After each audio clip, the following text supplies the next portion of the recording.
আমার বড় ভাসুরের বউ চলে গেল, কয়েক মাস জাজিরাতে রইল।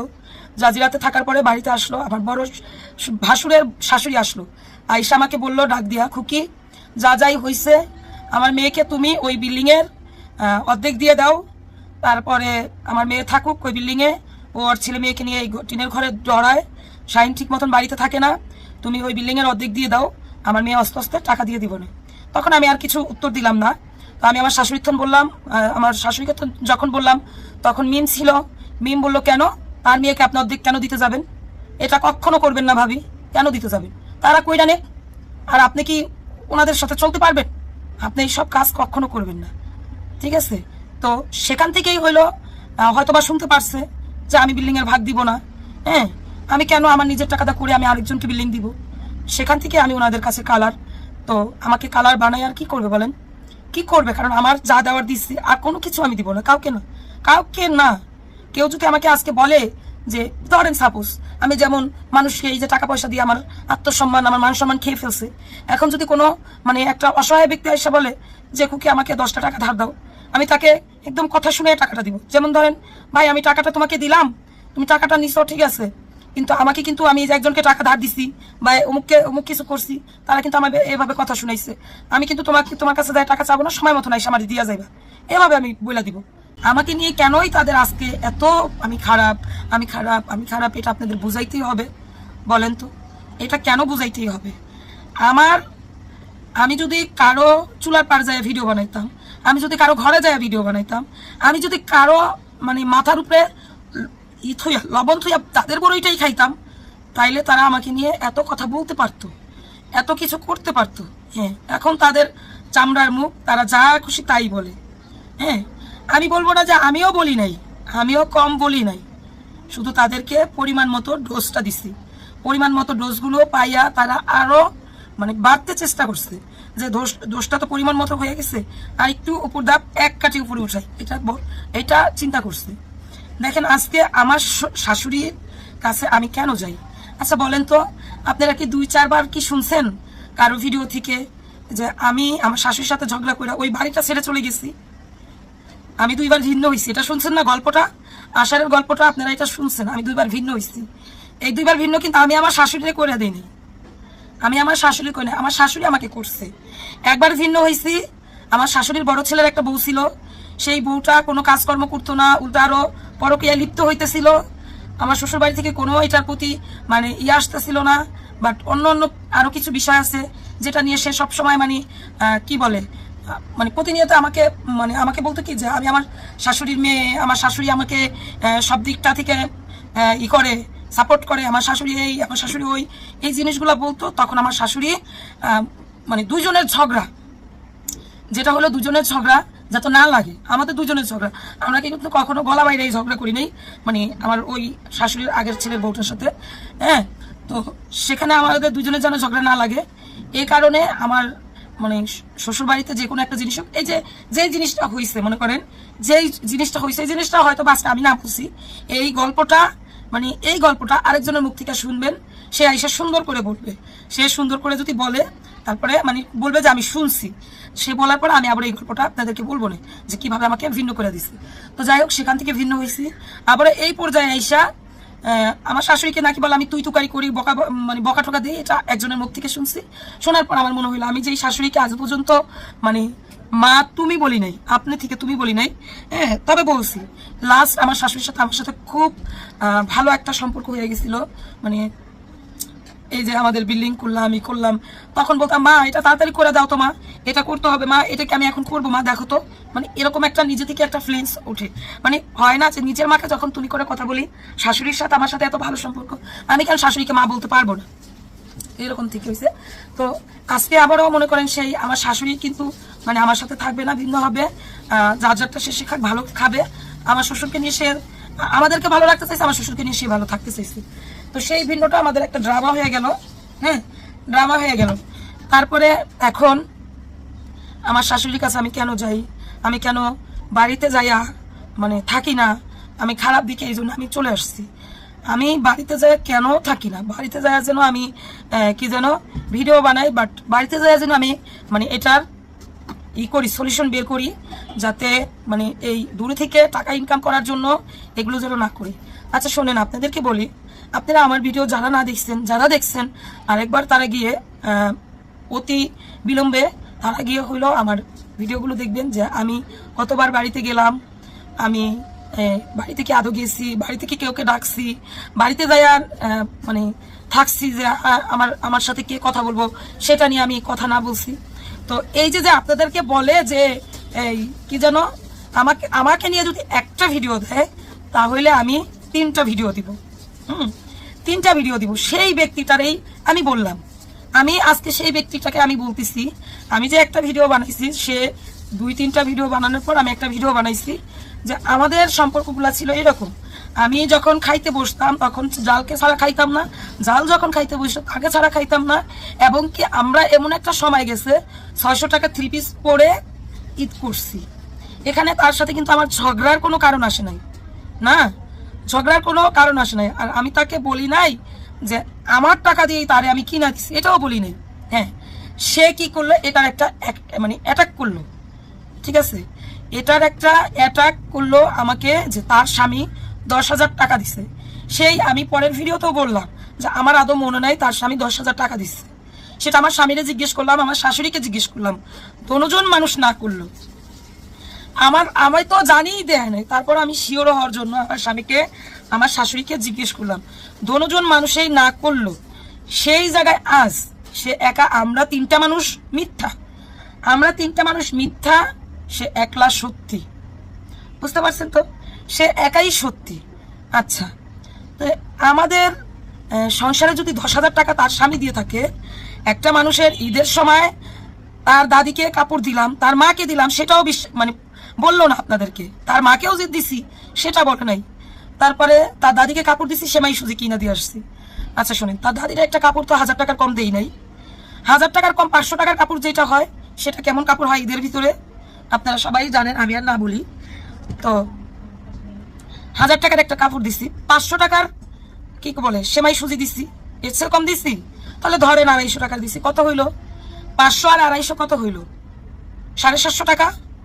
750 টাকার যদি একটা মানে তার পিছনে দিছি, তার একটা 600 টাকার কাপড় দিছি, তারে মানে 600 টাকার এক জোড়া জুতা কিনা দিছি, ধরেন 600 টাকারই না দিছি, 300 টাকার দিছি।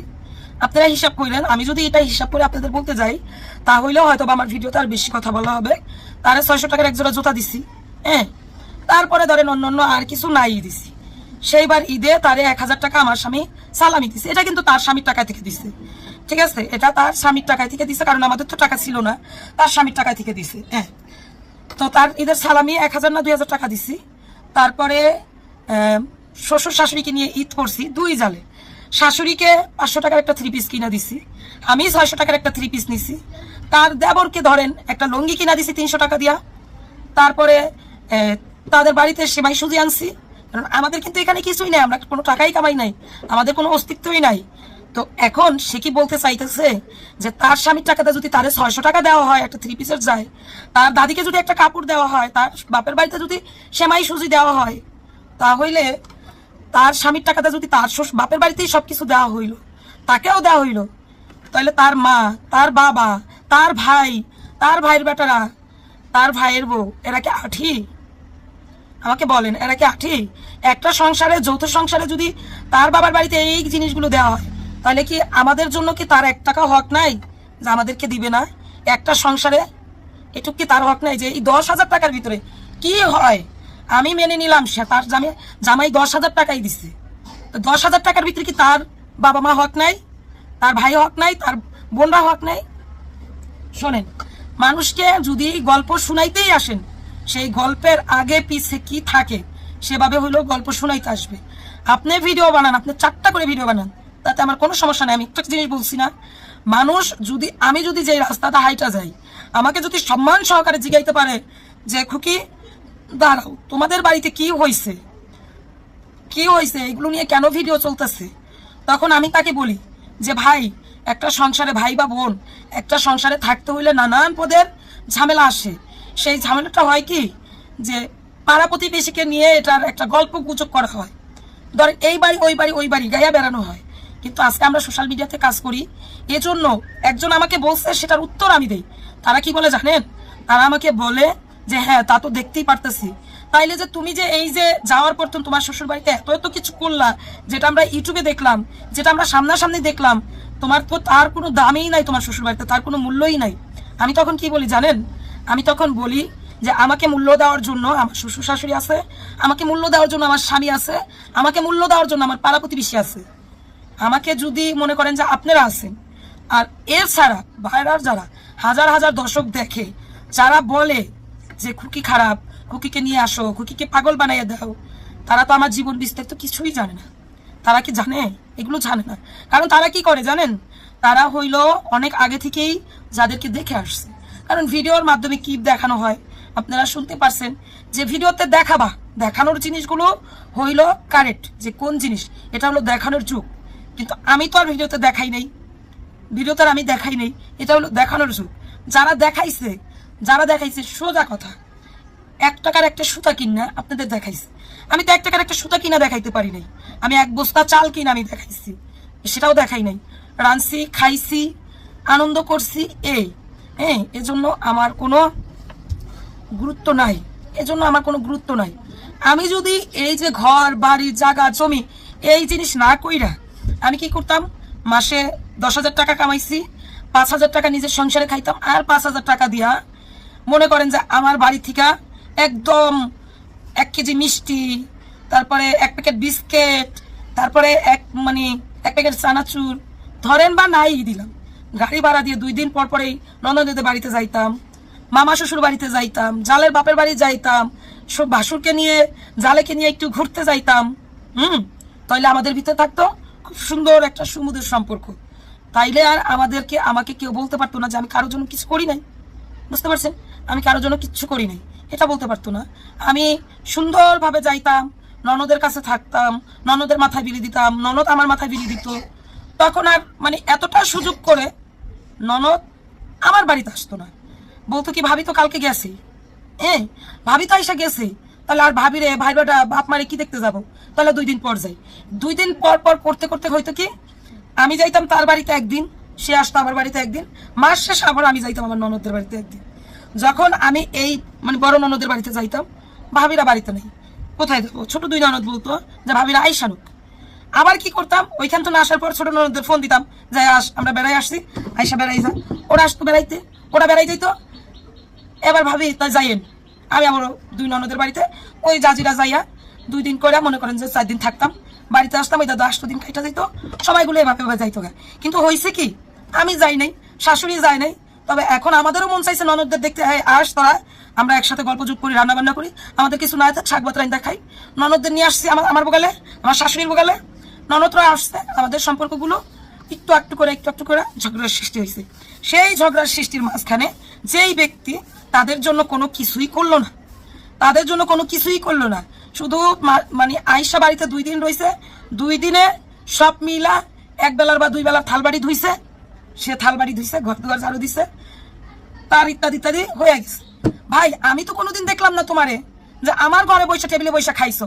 ননদরা 7 দিন থাকলে 7 দিন ননদের ব্লগে রইছো, 12 দিন থাকলে 12 দিন ননদের লোকে রইছো। আমি শাশুড়ি তুমি খাইয়া আমরা উঠে গেছি, তুমি থালাবাটি নিয়ে ধুইতে গেছো, বাট খাইয়া আমি আর শাশুড়ি টেবিলে আছি, তুমি ওইখান থেকে টেবিল তো নিয়ে থালাবাটি কটা ধুইতে গেছো। এটা তো কখনোই করো নাই।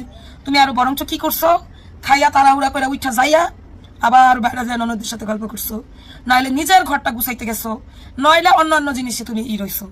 কখনো তো বলো নাই যে আমার জাল রান্না বান্না করছে, আমরা এখন খাইতে বসছি, আজকে তাড়াতাড়ি থালাবাটি কটা আমি ধুইতে নিয়ে যাই। সেই সম্মানটা তো আমাকে কখনো দাও না। আমি ছোট জাল হিসাবে আমাকে শিখাইতে আসো যে তুমি সম্মানীয় ব্যক্তি, তুমি সম্মান দিতে জানো, আমি তোমাকে সম্মান দেই নাই, এই জন্য তুমি আজকে আমাকে সম্মান দিবা না। তোমার তো আমি সম্মানের আশা করি না, কারণ তুমি তখন কখনো আমাদেরকে নিয়ে ভাবো নাই। আজকে সোশ্যাল মিডিয়াতে শুধু টাকা কামাইতে পারো, এই জন্যই ননদ শাশুড়ি আমি খারাপ, আমি ভালো না, আমি এই আমি সেই ইত্যাদি ইত্যাদি আশারের গল্প শুনাইতেছো। আর এই গল্পগুলা হাজার হাজার দর্শক তোমাকে দেখতেছে যে তুমি জালে কি বলতে পারো। আচ্ছা শুনেন, আমার কমেন্ট বক্স আমি বন্ধ করছি যখন সাবিনা কিবরাকে সাইরা আসছে। আমি কিবরাকে নিয়ে ভিডিও বানাইছি, কিবরা আমাকে গোবর টোকানি নামটা দিছে, তখন থেকে আমি হলো এই কমেন্ট বক্স অফ করছি। সেই আমার কমেন্ট বক্স অফ কতদিন হয়েছে, আপনারা যারা কিবরা এবং কি ইত্যাদি ইত্যাদি ভিডিওগুলো দেখছেন, কি ঝড় চলছিল আমাদের বাড়িতে, তখন আমি এই কমেন্ট বক্স বন্ধ করছি। আজকে আমি কি আমার বাড়ির মানুষকে আপনারা আমার কমেন্ট বক্সে আইসা 10টা বকা দিবেন, সেজন্য এতদিনের কমেন্ট বক্সটা যাদের বকা দেন এই কারণে কমেন্ট বক্সটা আমি বন্ধ করছি। আজকে আমার নিজের স্বার্থের জন্য, দেখ তোদেরকে কিভাবে কমেন্ট বক্সে আইসা বকাবকি করে সেটা দেখ, এ কারণে আজকে আমি খুলবো। আমি এতটাই নিমক হারাম এ কারণে খুলবো, আমি খুলতে পারলাম না। কিন্তু ওদের কমেন্ট বক্সগুলো হাইড করা, ওদের এতদিন আপনারা দেখছেন যেই কমেন্টগুলো শুধু ওদের প্রশংসা প্রশংসা প্রশংসা, সেই কমেন্টগুলো বের করতো, ঠিক আছে। এখন ওরা ভুলে গেছে, ওদের প্রশংসা বাদ দিয়ে ওরা ভুলে গেছে খুকিকে নিয়ে কারা কোন কথাগুলো বলছে, খুকিকে নিয়ে কারা কোন কথাগুলো বলছে সেই কমেন্টগুলো শুধু বের করে, শুধু বের করে। এবং কি কমেন্ট বক্সের মানে অ্যাপ্লাই দেয়, যে রিপ্লাই দেয়, যে এই যে অ্যাপ্লাই বললাম এটা আমি আর মানে মিস্টেক হয়েছে, রিপ্লাই দেয়। আপনারা গত কয়েকদিন ধরে দেখতে পারতেছেন আমাদের সাবিনার কমেন্ট বক্সে, ঠিক আছে। টাইটেল দেখতে পারতেছেন আমার ভাসুরের, টাইটেল দেখবেন আমার বড় ননদের। আমি বলছি যে ভাই আমাদেরকে শান্তিতে থাকতে দে, কারণ আমাদেরকে তো শান্তিতে থাকতে দিবে না। এখানে যদি আমাকে যদি শান্তিতে থাকতে দেয় তাহলে এরা কি করবে বলুন তো, কি করবে এরা? তো এজন্য আমাকে শান্তিতে থাকতে দিবে না। আর আমিও এখন নিজের মানে অশান্তিটারে সুখ মনে করে নিচ্ছি, যে এটাই আমার সুখ। আমি যাব শ্বশুর বাড়িতে, শাশুড়ির যদি খারাপও লাগে শাশুড়িকে আনবো, শাশুড়িরা খাওয়াবো, শ্বশুর শাশুড়ির বলে যদি শ্বশুর শাশুড়ি নাও কথা বলে আমি ওইখানে থাকবো, আবার এখানে আসবো, এখানে আইসা পোলাপান পড়ালেখা করাবো। এমন করেই যদি আমার জীবনটা চলে তাতে নিয়ে আমি খুশি থাকবো। এবং যদি কারো, আমি কালকের ভিডিওতে বলছি, কারো বাবার যদি সাধ্য থাকে, কারো বাবার যে আমি ওই বাড়িতে যাব না, কারো বাবার যদি সাধ্য থাকে আমাকে যেন ফিরায়, ওই বাড়িতে যাও নিয়ে, ঠিক আছে। কারো বাবার যদি সাধ্য থাকে আমাকে যেন ফিরায়। আমি মানুষটা মানে অনেক গল্প অনেক ইতিহাস বলছি, এটা ই করে যে আপনারা দেখবেন কার মেয়ে হয়েছে, কার কি হয়েছে, কার কি হয়েছে এসব বলে আমি গল্প করতে পারি, আর কেউই গল্প করতে পারে না। আমি গল্প করতে পারি এই জন্য যে আমার কাছে তোমরা আসছো, আমার কাছে তোমরা আসছো। আমি যদি খারাপ হই আমার ধারে পারে না কি আসতা, আমার ধারে পারে না আসতা। আরো আগে থেকে যখন থেকে আমি খারাপ 12 বছর ধরে আসছি, তখন থেকে আমি খারাপ, তখন থেকে সোশ্যাল মিডিয়াতে জানাইতা যে আমি খারাপ আমি খারাপ আমি খারাপ। আমার ভালো গুণগুলা যখন তোমরা দেখাইতা, এখন আমার ভালো গুণ শেষ, এখন আমি খারাপ। কিসের জন্য খারাপ সেটাও আমি বলবো না, অস্তে ধীরে বানাইতে থাকো ভিডিও, সেটাও আমি বলবো না।